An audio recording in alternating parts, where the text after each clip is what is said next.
What's going on, guys? Hope you guys are doing well. DICE has been a little bit quiet as of last week after everyone was returning back from having holiday.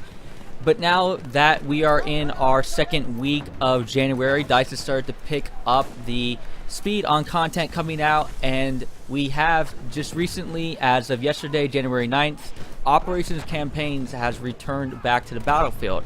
So if you guys are a little bit unaware of Operations Campaigns, that was a little bit of a new mode that DICE was bringing out, I think around November time, where they were giving a little bit more of an incentive to play the Operations Campaign mode.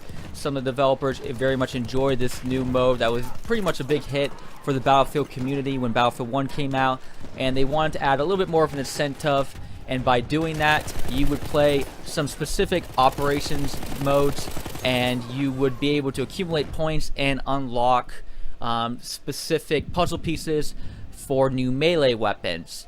Now that DICE has come back from their little bit of their break, they are reintroducing this back onto the battlefield. But what's really new with Operations Campaign as of right now? So right now we have Operations Campaign on the Operations mode Devil's Anvil and Brussels Offensive. However, we don't have any new rewards for this Operations mode. So what I mean by that is we still have the exact same puzzle pieces that were from the previous Operations, the puzzle pieces for the Russian Award Knife, as well as puzzle pieces for the French Butcher Knife. So nothing new in that regard, and nothing new in the way they're going about doing this, where we're still having to open up the special Operation Battle Packs, and we still have to basically kind of hope that we get one of these puzzle pieces in there. I was fortunate enough today to unlock 2 of these Operation Battle Packs, and it seemed pretty promising on my first one because I was able to get a puzzle piece for one of these knives. However, though, on my second one, I didn't get anything at all. So it seems to be like they're still giving us the exact same RNG approach to these new melee weapons. Now, fortunately for us, DICE did do a little bit of a Q&A on their Twitter where they went over a little bit more about Operations Campaign, and the devs talked about this, and there was a lot of questions about if DICE was going to go about, you know, giving us something new in the future when it comes to these rewards, or they're going to go a different way about doing this. And that question was asked a couple of times, and they did reply saying that they were looking into it and they had some plans in the future. So not quite sure what that is. Personally, for me, I would like to see them get away from the whole RNG fest when it comes to open up these battle packs, even if you have to give it out where it's, you know, amount of points you have to accumulate, and even if those points are an insane amount, preferably in my opinion, I would want the points to have more of a skill-based progression system than there actually being this kind of an RNG fest. So the more I experience these things, the more it makes me really not want to play when I really have this big, you know, luck fest when it comes to opening up these battle packs. So I think if they move away from this and they go more into something that's more skill-based, I think it'll give people a little bit more of an incentive to play this, because personally, from my opinion, it really kind of makes me kind of just, you know, give up, you know, after a while, after I realized I've opened up all these battle packs and have gotten nothing in them. So the nice thing, though, about this whole Operations Campaign mode, and I think it's a good improvement, is that they've made it free to play for everyone on the battlefield. So you don't have to have the DLCs in order to access these 2 Operations Campaign mode. Now, you can't go off and access other operations mode that aren't related to campaigns as of right now, but it is nice to see that everyone in the community won't be divided up, and it keeps the servers populated. I've made mention this before, that I've had some problems getting into some servers as of lately, and I saw a really big improvement actually the moment they opened up Nivelle Nights and made it free for everyone on the battlefield. I was going through some experiences right before then where I was looking to play some Nivelle Nights, and I couldn't even find a game in the server browser or anything at all.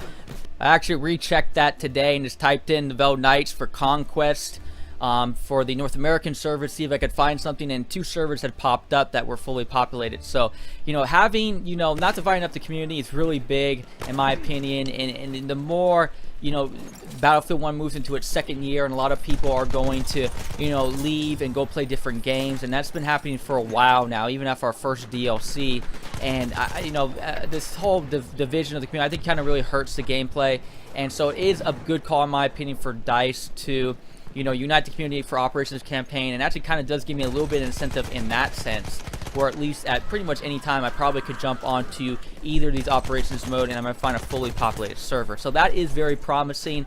I do know there are some people probably in the community who probably don't like this and would rather, want some type of incentive when it comes to them having to pay for all these DLCs in the past, and now they're looking back at it in hindsight and realizing that they didn't know at the time DICE was going to start giving out more of this stuff free as Battlefield progressed. And DICE tried to compensate this issue by giving people the DLCs 2 weeks earlier than everyone else who have the premium pass, or giving people priority over the server queue. So if you jump into a server and there's 5 people on that server trying to get in that don't have premium pass, that you'll jump to the first of the line. Or my favorite, the access to have the CTE, or otherwise known as the community testing environment, were ways that DICE was going about trying to give people maybe a little bit of an incentive to have premium pass, or not making people who felt like they bought it like they got ripped off. But I understand there still might be some people who might not see those things as valuable. So hopefully DICE maybe can do a way to compensate that in some way or another. But in my opinion, I still think it's a good call for DICE to begin to continuously progress it in a way where you make as much as Battlefield free for everyone. Because I do think, especially having these big massive 32 versus 32 games where you really need a lot of people on that server playing, that dividing up the community has already been digressing for almost a year now, is something that will definitely keep Battlefield playable in 2018. So definitely a good call on DICE on that. It's still a bit unfortunate that we haven't really seen anything new when it comes to these new melee weapons that are the rewards for Operations campaigns. But it is nice to see that at least these servers for these Operations campaign modes should be, for the most part, fully populated. Now, I do want to make mention for those who do like to chase out those codexes that there is a Fire and Ice codex that you will achieve when you complete these campaigns. But that's basically all that is really new when it comes to the resurgence of Operations campaign mode for us in the month of January. So we'll see what comes up here more in the future with their discussion on their Q&A about bringing a new approach to the reward systems, but that's yet to be seen as of right now. But that's it for you guys today, though.